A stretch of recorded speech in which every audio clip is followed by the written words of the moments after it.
So my car being Miguel 2012 Formula Ford. So it's part of the Formula Ford 1600 National Championship. Formula Ford 1600 has been going for a long time. Formula Ford started back off in the 60s, 70s. And you know they race now Formula Ford 600 in two classes. You've got the pre-89 cars and the post-89 cars as well. Two classes you have, so in the post-89 classes you've got Class 1 and Class 2, which makes up of the new conversion cars and the older cars like the 91s, like I used to race. Yeah, and the championships have been going a long time. You're getting many different people coming from all different backgrounds to come and race. As it's, it was going back a couple of years, it was a feeder, series to Formula 3 and upwards. Formula 1, a lot of the Formula 1 drivers you see today have started off in Formula 4s. I think the first impression was it was scary. It was quite a scary car. I remember the first test I did, drove out the first lap at Silverstone, span off first lap. It was just a whole different ballgame, a whole different experience. But it's a massive learning curve being in a single-seater, because I went from driving a GT car, which you trail braking into corners, you've got to forget everything you know.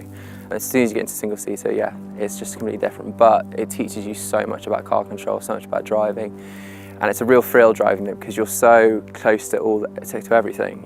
You're so low to the ground. You're exposed to all the elements, which is such, it's an amazing thing to feel. The adrenaline driving them is just incredible, especially the racing as well, because the racing is just so close. So no, it's probably the most amazing things to drive. I think with driving Formula 4s, yeah, there's definitely a different technique to driving them, as well as also because they are so precise, you've got to be, not as aggressive. It's about being smooth and letting it flow.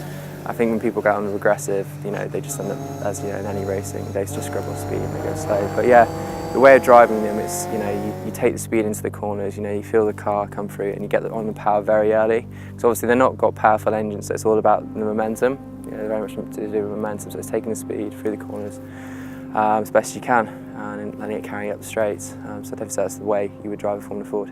Driving in the wet and driving in the dry, they are essentially the same sort of technique, but I'd say, because obviously you're driving on the same tyre for the dry and the wet, it's this cut slick. So driving in the wet, it's a very leery experience, and so the way you drive them is almost, it's short shifting almost, but when you get into corners, they will understeer, and the best way to do it is actually push the understeer, so you can lock the front wheel straight over and try and push the nose out. When a car's understeering, it's not going to oversteer, so it's always safe. So I'd say that's probably the way to drive them in the wet, it's just pushing the nose in and being as gentle on the throttle as you can be.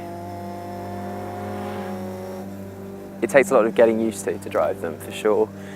Yeah, if you're not used to driving these sort of cars, you wouldn't drive them. It would take some time to adjust them. Sometimes it can take people a whole season to get up to speed in one of them. You'd probably be a lot easier driving a sort of Renault Clio Cup car to probably this. But it's what you get out of this car at the end of it, which is worth putting in all the time and learning how to drive the car.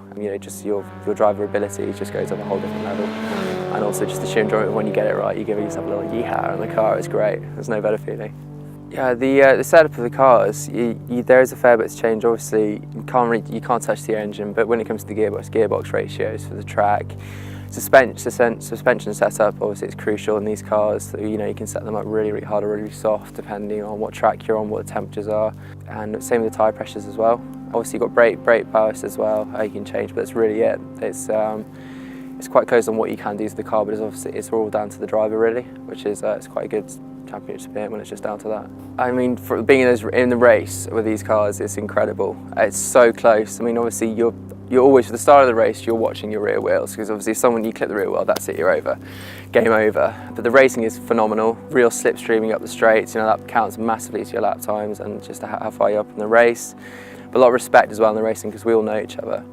But I'd just say it's the most fun race to watch as well and to be in compared to what stuff I have raced. Definitely recommend it to anyone to go and watch it because it's very exciting racing.